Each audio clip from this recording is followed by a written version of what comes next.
Hello, this is Susan Silo.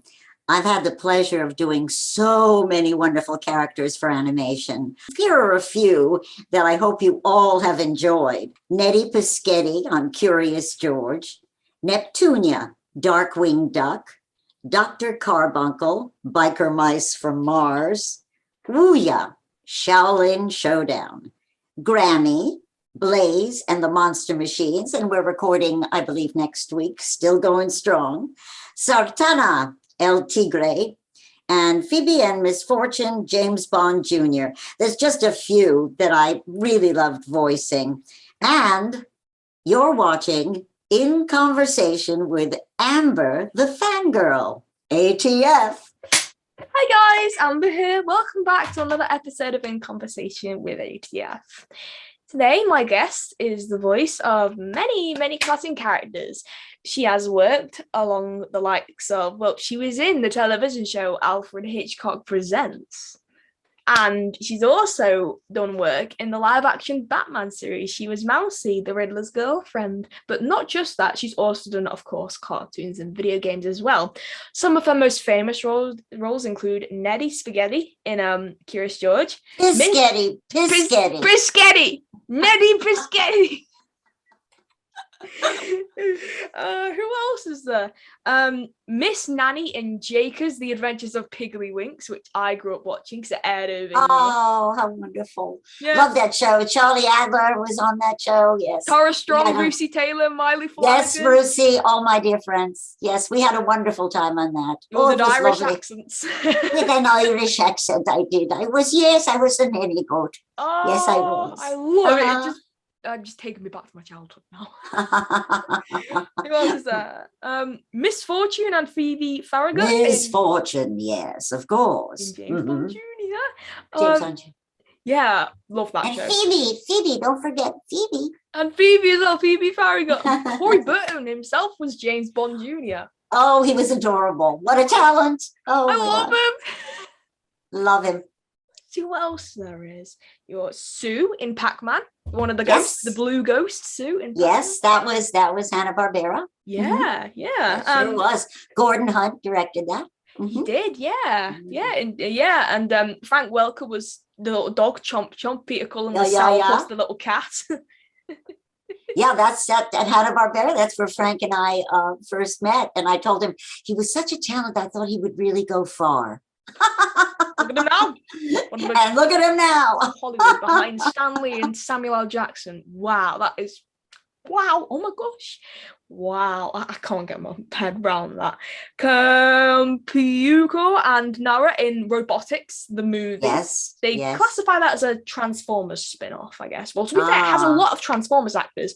Yes. Arthur Burkhart, apologies if I pronounced his last name wrong, Peter Cullen, Corey Burton, Frank Welker, Neil Ross. Neil. I love Neil. He was in Pac-Man as well. I think he was Clyde, Yes, I think he was too. That's when Neil and I first met too. Was at Hanna-Barbera. And we had the same agent. We've had the same agent for all these years, and we still do. CESD. That was the name. Yeah, you were so you were Sue. Yeah, Neil Ross was Clyde. Barry Gordon was Inky. Oh, Barry, yes. Barry became a lawyer, and he became president of Screen Actors Guild at one time. Wow. Too. Oh my gosh, I've just read. Wow, longest serving president. Oh my gosh. And Chuck McCann was Blinky and Pinky. Oh, we lost Chuck. Yeah. He was very, very funny guy. Yeah, he did a lot of good comedic characters. Yeah, he did. I'm having a look, and it says, Sue doesn't appear. I believe she was probably just created for the Pac-Man cartoon because she's not listed in, the sort of, it's really just Blinky, Inky, Pinky, and Clyde. Right. Yeah. They just kind of tagged that on. They do. They think and it's Susan. They wanted Susan. Like, just, Yeah. Said, put her in the gang. Put her in the group. Yeah, me and the boys. In Hollywood in. It's always like that. Susan and the boys, Yeah, definitely. What else have you done? Wow, that's his big list. you did the voice. Now, I know this is very small, but this I like because I'll explain in a minute. You were the voice of Russell's mum in the film Once Upon a Forest, also by Hanna-Barbera. Oh my gosh, yes, that goes back in time. Good girl. That was a Wow, joint production. you've done your homework. Oh, that was a joint production between ITV Wales of England. Yeah, because they did a lot of Hanna-Barbera did a lot of stuff with Mike Young and S4C. Oh yes, which is a I Welsh. worked for Mike Young. Yes. Mike Young, yeah. He started out in Wales, and he created a cartoon called Super Ted, very popular over here. And well, doesn't he do the big red dog? Yeah, and then Hanna-Barbera brought the rights to it, then brought Super Ted to America, and then obviously added the Hanna-Barbera voice that was in it, like Frank Welker, BJ Ward. Right, like BJ's old friend. BJ. I spoke to BJ the other day. Did you? Yeah. Did you? I haven't talked to her in a while. Ginny McSwain, the director, wonderful director. Wow. We've done billions of shows together. We started out at Hanna-Barbera. She was acting at that time. She was actually in Hey, It's the King with me. And then she went on, and Gordon Hunt was kind of her mentor, and she became a big Emmy-winning director. And then she ended up directing Transformers Rescue Bots with Peter Cullen. Wow, could you go up the way? And she's my dear, dear friend. We're going to be celebrating her birthday in a couple of weeks. Yeah. Oh, wow. Yeah, we've stayed friends for all these years. So, we work together and we play together. Yay. Nice. I was going to approach you. You need to be on my show, but she doesn't really do interviews. But she was like, oh, yeah, give you a call at some point. I'm like, yeah, definitely. I would love to talk to you. Yeah, she has a lot of good info about the biz, She's directed so much stuff. Who else is there? After this, I'll then explain about the whole Once Upon a Forest situation. Who else is there? Nina Cortex and Crash Twin Sanity. Yes. And yes. She Lion in Kid Video, which is oh my gosh, I haven't done that. Catherine Cavadini, Blossom. Kathy Cavadini, yeah, that was one of her. She did a lot of cartoons. Yeah, I saw her growing up. I saw Kathy Cavadini. I see her now, and I'm going, oh my god, time flies. Yeah, definitely, time does fly because you know who Scott Menville is, right? He did a lot of voice work as a kid, and now he's still playing at the age of, I think he's in his 30s, 40s, but his dad was Chuck Menville, who was a writer at Hanna-Barbera and wrote a lot of cartoons. Yes. Amazing. And you've also done additional voices in Two Stupid Dogs, Blaze and the Monster Machines, obviously, because you said you were. Well, Blaze and the Monster, we're still doing it. I'm Grammy. Yeah, and Charlie Albert. And Dead Voices. Yes, I just adore him. Yeah. We've been friends since he came from New York. I'm a New Yorker too. Oh, but I was here. Wow. Yes, I am. I was in the original West Side Story. Wow. On Broadway. Mm-hmm. Wow. I played Rosalia. She's the one who sings Puerto Rico, you lovely island. That was me. That's so cool. America. Mm-hmm. And I was only a little teenager. Wow. Oh my gosh. You were just starting out just like me because I'm 17 now. So pretty much. Oh, you're so old. Years. I'm 18 next year. So. Oh, wow. Bravo. That's Thank you. Here it's illegal. I don't know if it's a legal age there, is it? To drink? No, I think everybody drinks there no matter what. I don't know. Is it? Yeah, you have to be 18 to drink. Well, here, basically, I think you still have to be 21. Yeah, 21. Yeah. So you get a head start. Yeah, definitely. Yeah. What else you've done? You've done Inhumanoids, Droopy Master Detective, Kissy Fur, Garfield and Friends, and many more. My guest is Susan Xiaolin. Hi. It's a pleasure to be with you, Amber. It's a pleasure for you to be here. Definitely. Literally, I agree. You're one of the most sweetest ladies I've ever met. Oh, thank you. Bless your heart. Well, you have wonderful energy. And, aside from all the animation that I do, part of it, is that when I was at home, I'm still a mom. I remember doing Love Boat. And I have two sons, and I came home one night. We were shooting pretty late, and I didn't have my glamorous clothes on, but I did have my full makeup with the lashes and the whole thing, and I was, a glamour puss. I come home to my children, and they're sitting in front of the telly, and they don't even look up at me. They just raise their hand and they go, "Juice." I went, "Look at your mother. Do you see your mother?" Oh, yeah. Nothing. And in other words, at home, I was just mom. Oh. And that kept me, kind of centered, so to speak. Yeah. It's like, you may think you're such a much when you're, doing your glamorous, work and whatever. But when you come home, you're mom. Yeah. So have they got children of their own now? Yes, one does. One does. Yeah. Two boys. It's amazing. We just can't get girls in our family. I don't know what it is, but it's just boys. But that's okay with me, So have they been shown your work then, your grandsons? Oh yes. And but the funny thing too was that when I'd be on camera, and my children were young, and I'd be on camera and everything, and the night of the viewing, the night of the show, I'd be sitting there going to watch the show, and we'd say, "Oh, come on, kids, come on and see mom on the thing." They would find every excuse not to watch. It was hysterical. It wasn't their thing. It wasn't me to them. It didn't mean anything. Then later on, when they grew up, they said, "You really should still be doing on camera. You look sensational." And I went, "Where were you when I needed you?"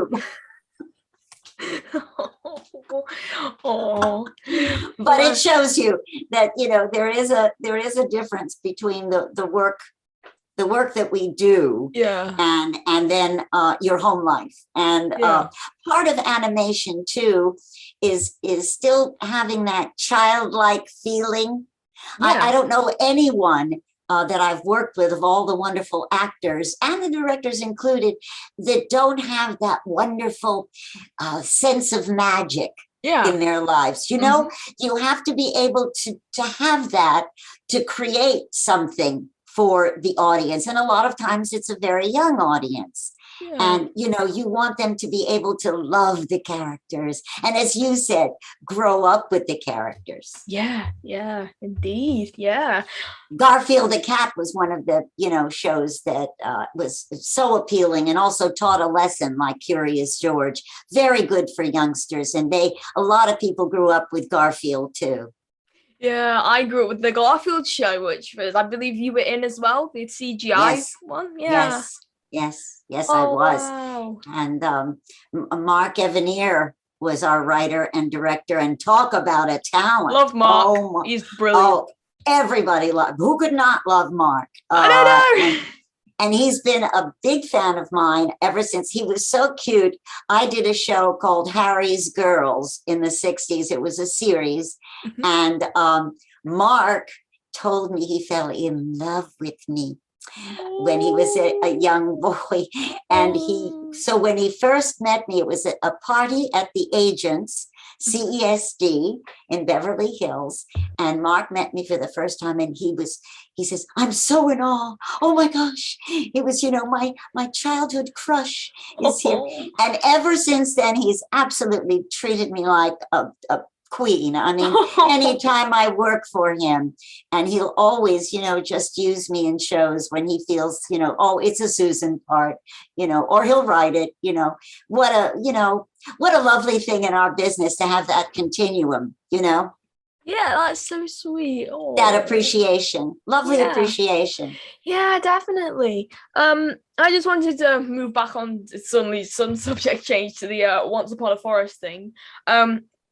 As I said, I like it because it's a half Welsh production, because I'm just reading up the production thing of Once Upon a Forest, and there's a lot of interesting values in there.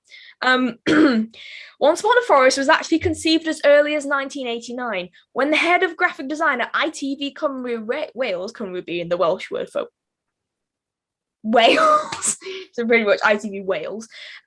Ray Lambert devised an environmental tale entitled A Furling Story as a pitch to the American cartoon studio Hanna-Barbera, owned by Turner Broadcasting, along with partner Mike Young. Thanks to screenwriters Mark Young and Kelly Ward, the project started as a made-for-TV movie with the Endangered as its new name. William Hanna was in charge of the production. And yeah. Wow. Kelly Ward, there's a name.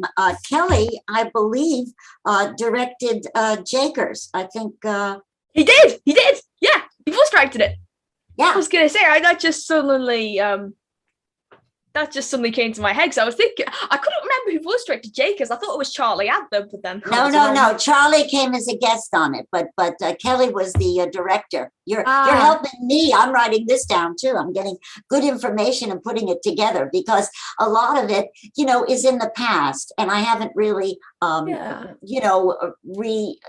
re-upped it in my papers, and maybe someday a memoir. Who knows? I'd love that. I would read that. I would order that. I would buy it. Okay. Have you noticed how a lot of voice actors have become voice directors? Ginny McSwain, Charlie Adler, Susan Blue. Oh, my dear Susie. Susie Blue, yeah. I spoke to her a week ago today. Did you? I did, yeah. I wish I had known. Oh, we did so much together as actors and as director and actor.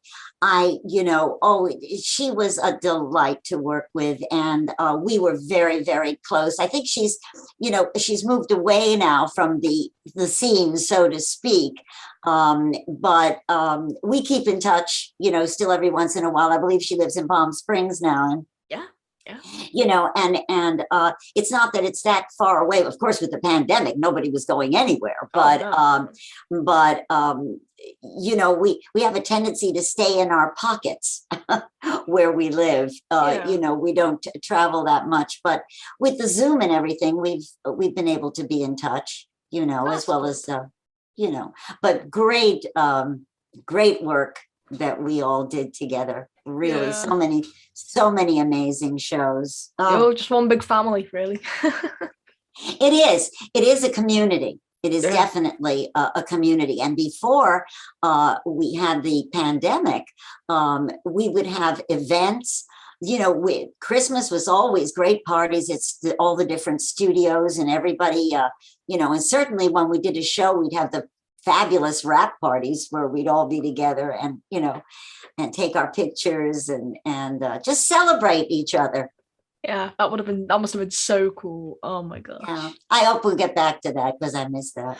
Yeah, I hope to get to California someday. Just want to come see you. Well, I hope you will. I hope you will. And it would be our pleasure to see you, to meet and greet, as they say. Yeah, definitely. I agree, definitely.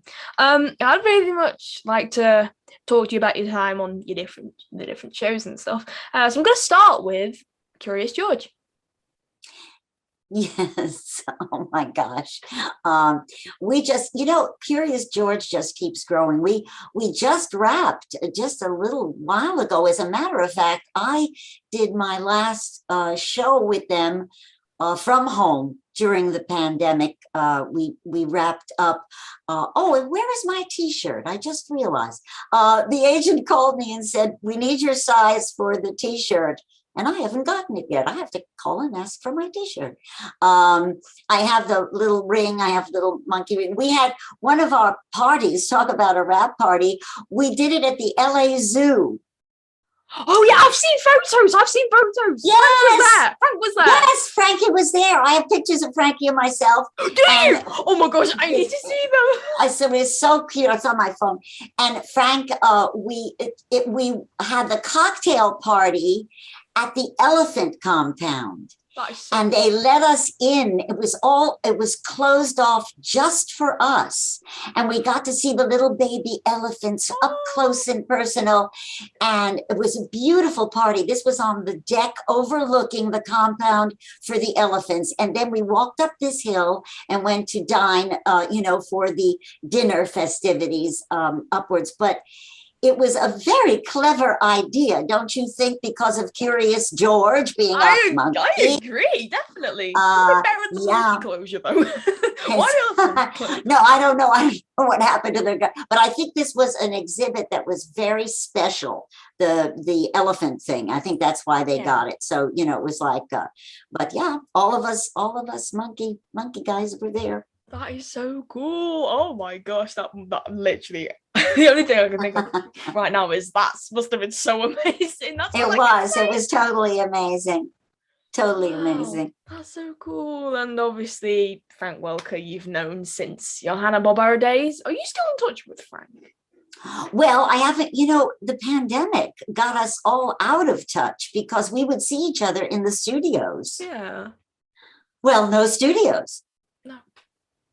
So no contact, because basically, some of us socialize outside, like, Ginny, I was telling you that, a few of us people, but everyone has kind of their own group of friends outside of work, as, we're work colleagues. And when we were working, we would see each other all the time. And that was part of the fun of it. We do the schmooze, as they say, that Hollywood word, the schmooze in the green room. And everyone would catch up on their personal life, and then we'd go do our work. Well, ain't happening. I just did an interesting video. Do you know Johnny Galvatron? I believe name rings Johnny Galvatron, Australia. Johnny Galvatron. Johnny Galvatron was a rock star in Australia, okay? And he created this series called The Artful Escape. Yeah. And it has another name now, but he is, I don't know if he's still working on it, but I just worked on that video. Wow, I've just had a look. He got his name from the Transformers film. Frank then went on to voice Galvatron in the season 3 and 4. There you go. Okay. It's a full circle. See, I'm telling you, I'm filling you in, girl. I'm giving you some info that you don't have. Wow. And so, and I worked, and he actually directed. So I was on Zoom. He was in Australia, obviously. I was here, and he directed. Wow. And he's a charming, wonderful, talented guy. Darling. He's retired from the rock scene. He just didn't like the travel and all that. And I think wanted to get into something that he felt was more creative and suited. I don't blame him. Sometimes I'm his talents. Travel. Yeah. So, but it is a new, it's a new series. I think that the new name is Freedom, but I'm not sure. They keep changing certain things. They, keep changing. Yeah. But that was very recent. I just did that a month or two ago. Yeah. Oh, good for you, Susan. Yeah. Yeah. Keep rocking and rolling, That's a good slogan. You could use that to sign off the interview. Well, yeah. That's gotta keep that in mind. Keep that in mind. What about Jakers? The events of big. Oh, Jakers. That was just so sweet. There was one Irishman, I believe, that was actually on the thing, probably one of the writers.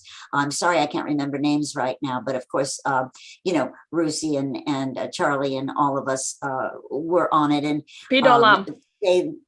okay. And they were very kind with us because, we were working in our accents and whatever. We wanted to keep it as, real.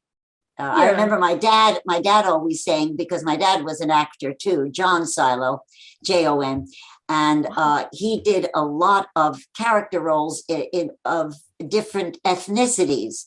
And he said, Susan, when you ever do anything, don't offend the people that you are representing.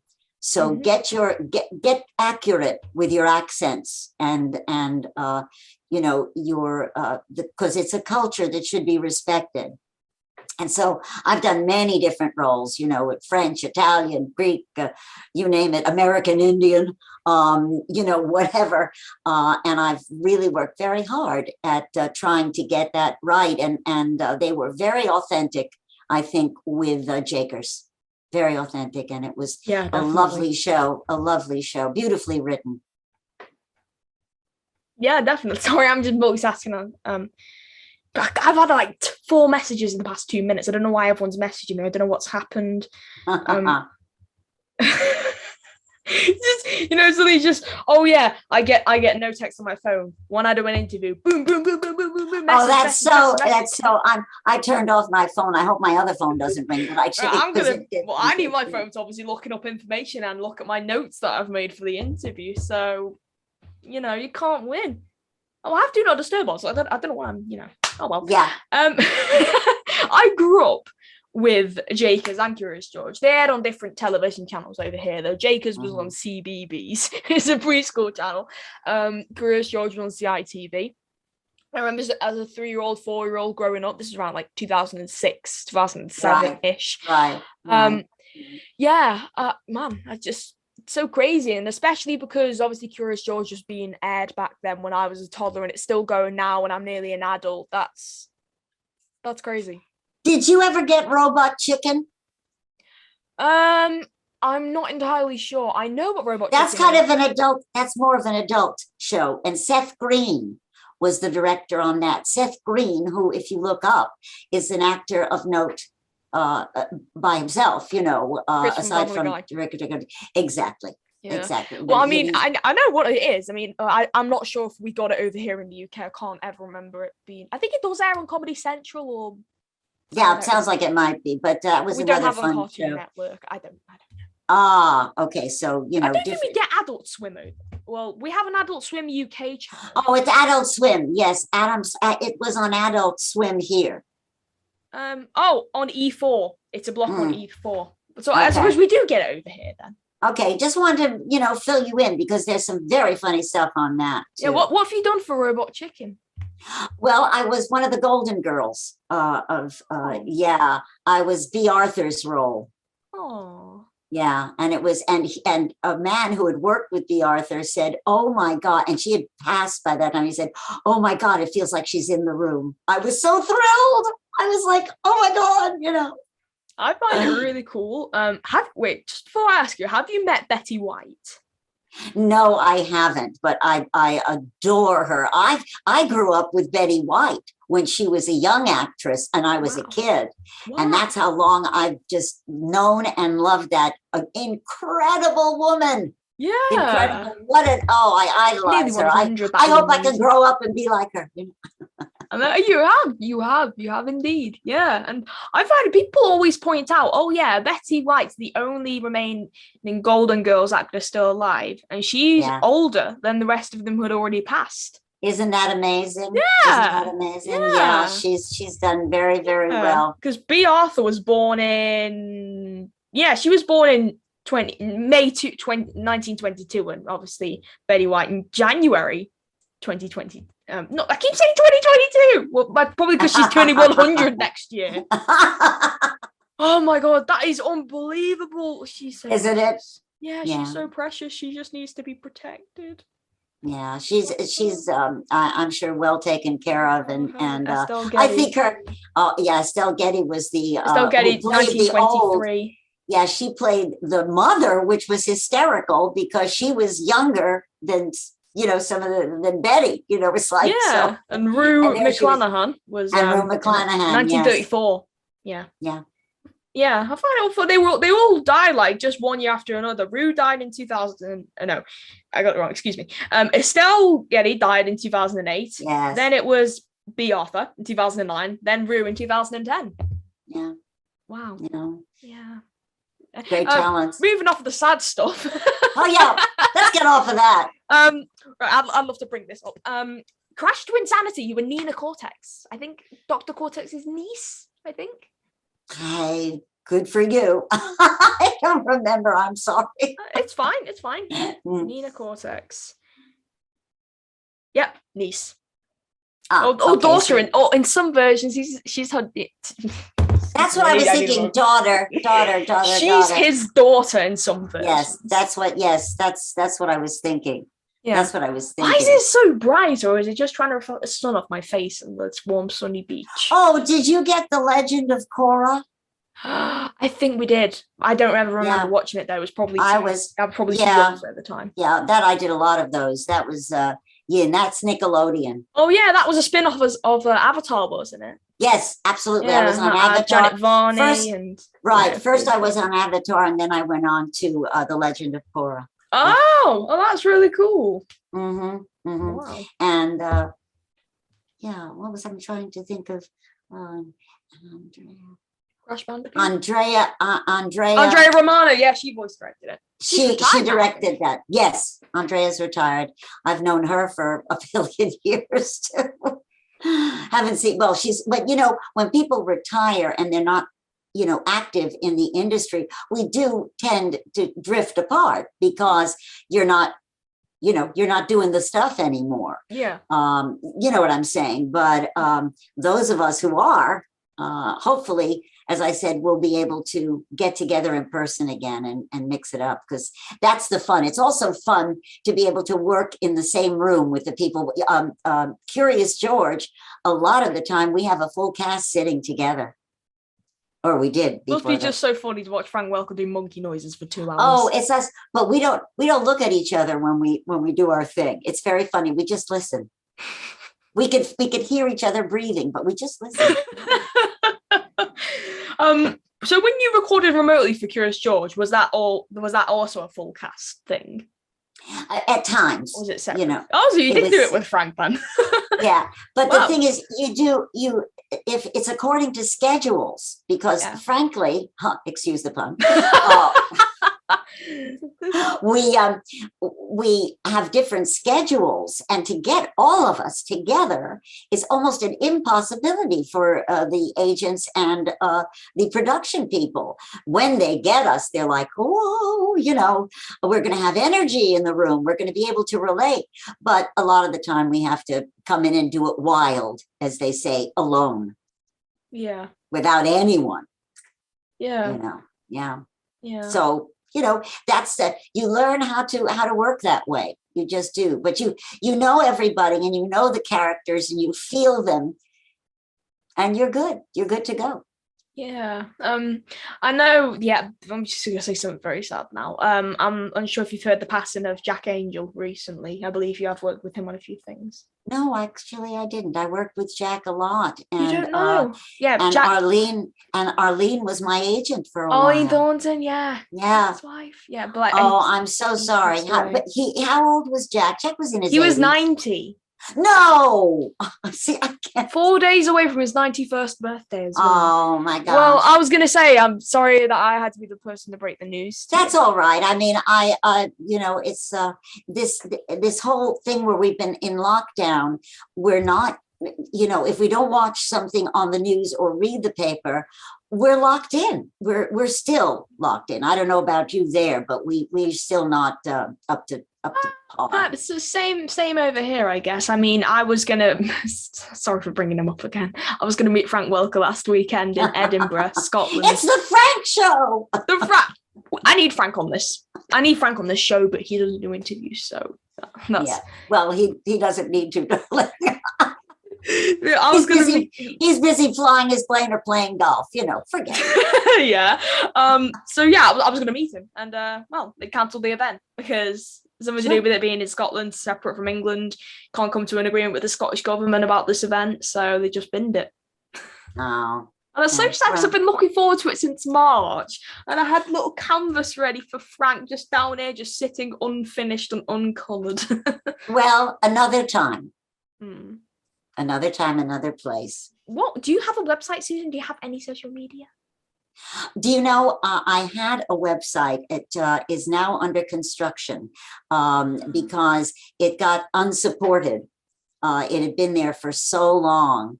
And I had to buy the domain again. I have to get, so the domain has been bought. That's secure, but it's in construction. So I'm just able to be sought after how you found me, and also just the regular Wikipedia IMDb will do for now, Yeah, well, in that case, I'll just say I will put the website link in the description when it's up. But if you want to contact Susan for now, go through CESD.